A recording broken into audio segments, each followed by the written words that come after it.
Assalamualaikum warahmatullahi wabarakatuh. Tidak semua keheningan lahir dari sepi. Terkadang justru lahir dari sebuah ruangan yang terbuka dan luas. Masjid Kuba Mas Depok, tempat di mana diam memiliki arti.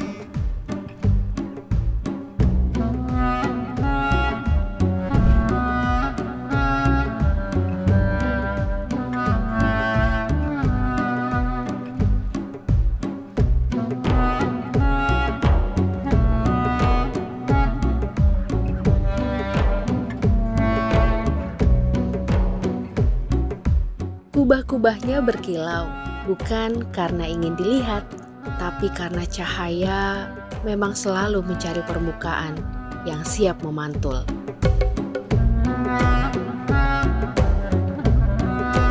Lima kubah berdiri di atas bangunan ini, bukan kebetulan, tapi karena hidup pun sejatinya berdiri di atas fondasi yang sama.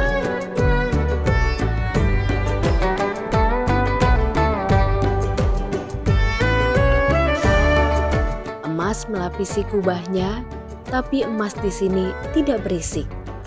Ia tidak berteriak tentang kemewahan.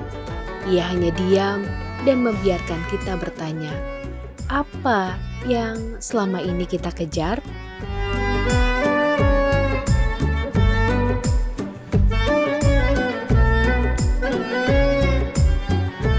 Assalamualaikum Pak. Waalaikumsalam warahmatullahi Terima kasih wabarakatuh. Bapak, saya udah boleh mampir ke sini. Iya. Bapak dengan Bapak siapa Pak? Saya dengan Karno.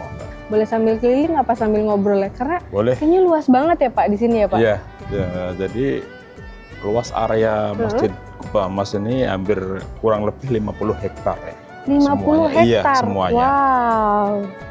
Dari gerbang depan berarti itu Dari ya Pak ya? gerbang depan sampai ke belakang, sampai ke samping sana, belakang lagi deh. Oh, Ya kurang 50 lebih segitu. hektar. Iya. Nah, ini dari kapan sih Pak? Ini kayaknya udah lumayan lama sebenarnya viralnya ya Pak ya? Ya ini mulai dibangun dari bulan April tahun 1999. Oh, dari 99? Iya. Dan diresmikan, dipakai untuk pertama kali Oh. itu tanggal 31 Desember tahun 2006. Waktu itu dipakai untuk kegiatan sholat Idul Adha dan sampai sekarang. Jadi proses pembangunannya cukup lama ya Pak? Dari Iya. 99 sampai 2006 ya Pak? Kurang Baru lebih kurang 7 lebih. tahun lah. Oh, Karena materialnya ini sebagian besar didatangkan dari luar negeri, Mbak, seperti Oh, iya. granit, granitnya. seperti emasnya sendiri itu. Oh, wah. Seperti Emasnya bener-bener berlapis emas ya Pak? Ya, Pas di itu. kubahnya itu ya Pak? ya kita kan ada kubah 5 itu, Mm-mm. termasuk kubah menara yang 6 itu kan, Mm-mm. itu dilapis dengan emas, jadi berbentuk mosek. Jadi lapisannya itu kubah seperti biasa masjid, terus dilapis dengan emas yang berbentuk mosek. Jadi itu sudah dilapis dengan kaca. Jadi untuk menahan cuaca panas, hujan, Hujan itu gitu. makanya dilapis dengan kaca itu. Oh, jadi nggak apa-apa ya Pak ya? Maksudnya aman-aman aja ya? Sampai sekarang sih masih aman aja. Selain masjid nih Pak, sebelum kita masuk ke dalam, ada apa aja sih Pak di sini Pak? Kalau di sini selain masjid kita ada aula yang di samping sana, ada rumah tinggal beliau, ada villa, dan ada gardu PLN juga ada untuk gensetnya. Oh iya. Dan ada beberapa tenan makanan gitu-gitu ya Pak ya, untuk yang wisata religi gitu Pak? Ada juga. Wow, ini dalamnya ya Pak.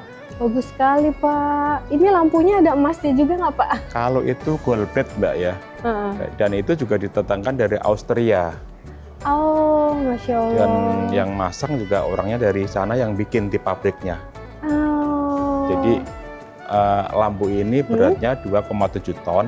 2,7 ton? Ya, dan yang mendesain itu almarhum Ibu Haja Dian. Jadi di pabriknya sana itu nggak ada lampu gantung yang sebesar ini kan. Jadi beliau menggabungkan antara desain satu sama lainnya digabungkan jadi seperti ini. Oh, Masya Allah. Iya, kalau saya baca di Google itu kan pendirinya memang Ibu Dian ya. Sekarang sudah almarhum ya Pak? Iya. Sejak kapan Pak, maaf? Tahun 2019. Oh. Dan makamnya ada di belakang masjid sini.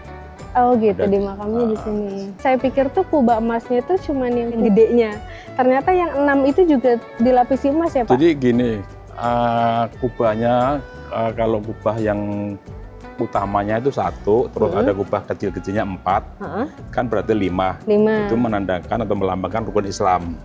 Dan ada juga menara, kubahnya ada emasnya juga, dilapis dengan emas. Ada 6 menara yang melambangkan dari rukun Islam, rukun iman. Ya, gitu.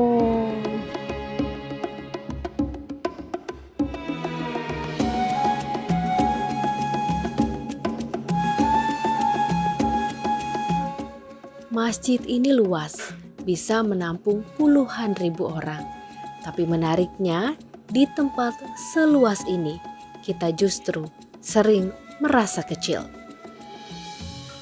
6 menara berdiri mengelilingi masjid, tegak dan tenang. Seperti keyakinan yang seharusnya tidak mudah roboh oleh keraguan kecil. Ada 17 pintu di masjid ini. Setiap kali melangkah masuk, kita sebenarnya sedang diingatkan berapa banyak kewajiban yang sering kita tunda. Di dalamnya, ruang terasa lapang. Bukan hanya karena arsitekturnya, tapi karena ia tak memaksa kita menjadi apa-apa. Di sini kita boleh lelah, boleh diam, boleh jujur pada diri sendiri.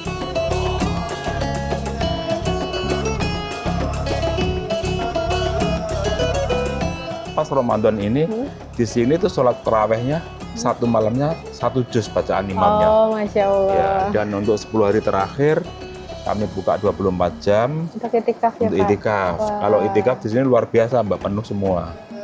Dan setelah itikaf, mulai dari jam 2 pagi, terus ada kajian juga, ceramah umum, terus sholat berjamaah, habis itu sahur bersama. Dan sahurnya itu makanannya udah disiapkan dari masjid.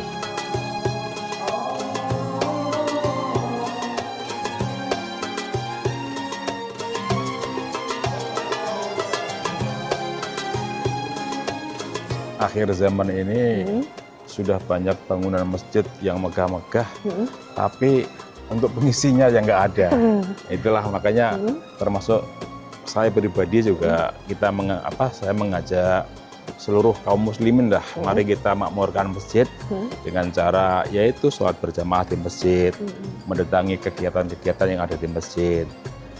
Karena walaupun setinggi apapun pangkat kita, toh akhirnya nanti pulang juga kan. Jadi mari kita perbanyak beribadah, diperkuat lagi iman dan takwa kita. Jadi jangan sampai terlena dengan duniawi.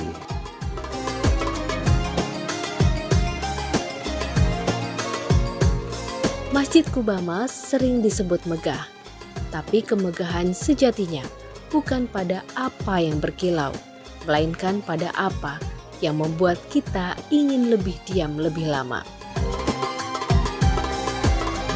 Di tempat ini, emas hanyalah lapisan. Yang utama tetaplah doa yang naik perlahan dan hati yang belajar tunduk.